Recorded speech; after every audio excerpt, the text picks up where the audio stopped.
Hi friends, Valerie Turner with Close to My Heart, and here is a little bonus video, this flying Finch card. This is so much fun. I am at our team stamp camp. One of our fellow consultants, Byron, created this fun card along with the directions, and I am going to share it with you today. My video might not be the best. There's lots of noise in the background and some shadows, but let's go ahead and get started. This Cape Cod collection is absolutely beautiful, and this stamp set that I'm about to use here, C1982, is so fun because the stamp sets fit together perfectly for your beach, the sand, the ocean, and the sky. First, we're going to grab the toffee ink and this background stamp set that comes in this set, and we're going to background stamp randomly this toffee piece of cardstock. This stamp set is perfect for so many different backgrounds. If you don't have it, this set is worth that in itself. Next, we're going to take the toffee ink and we're going to stamp our sand for our beach.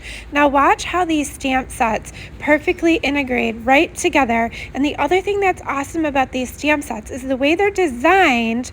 They do shadow and darker in some areas and lighter in others, just like the water, sand, and sky. How fun is that? It's hard to see here, but the next thing I'm adding is the little birds in the sky, and then I'm going to start putting in the grass and the fence. How fun, this stamp set. I love all the little pieces and how they all go together, and also how many other ways you can use these different stamp sets. I always like to think when I'm investing in a stamp set, how many different ways I can use it. And this one is one of them that I know that I'm going to use for many different occasions. And so here I've added in some of the grass. We're going to adhere this down to the piece of Lagoon cardstock, and you're going to see just in a minute that I made a boo-boo on the other side. I'm creating this card for the first time right along with you, so I'm learning as I go too. So how fun is that? We're just going to keep assembling all the pieces. You'll notice that I will supply all the measurements at the end. And we're going to stamp the thank you. You could put any type of sentiment here. How fun. I'm going to pop that up with a little bit of foam tape. Give it a little bit of dimension. This card has lots of dimension already, but I just love all the layers.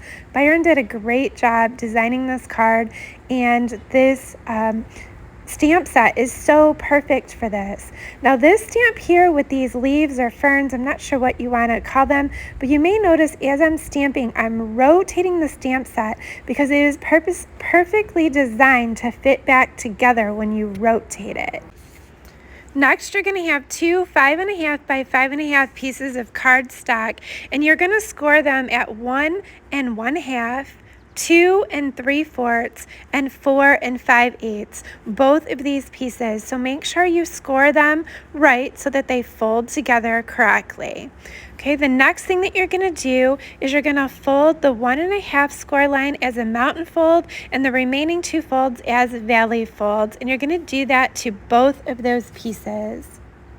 Next, you're going to butt these two side by side with the 2 mountain scores. Make sure they're lined up evenly. You'll notice later I adjusted mine a little bit because it wasn't quite lined up.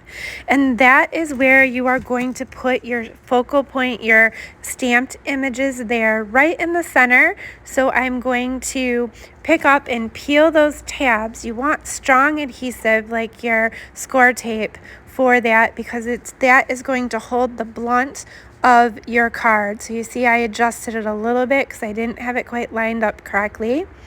And I'm going to adhere this down right there in the center. You only place your adhesive on those little tabs because otherwise you would seal the card. It won't stand up or do the flying Finch, right?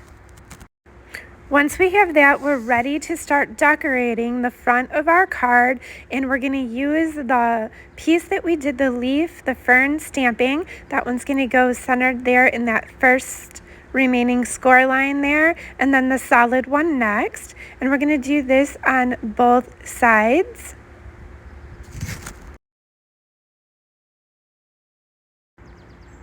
And there we have the front of our card complete, and look at how nicely this is. It fits in a standard A2 size card and it'll stand up. The last thing I'm doing is adding some shimmer to the water because of course we love our shimmer. And thanks to my friend Byron for creating all the directions for this cute card.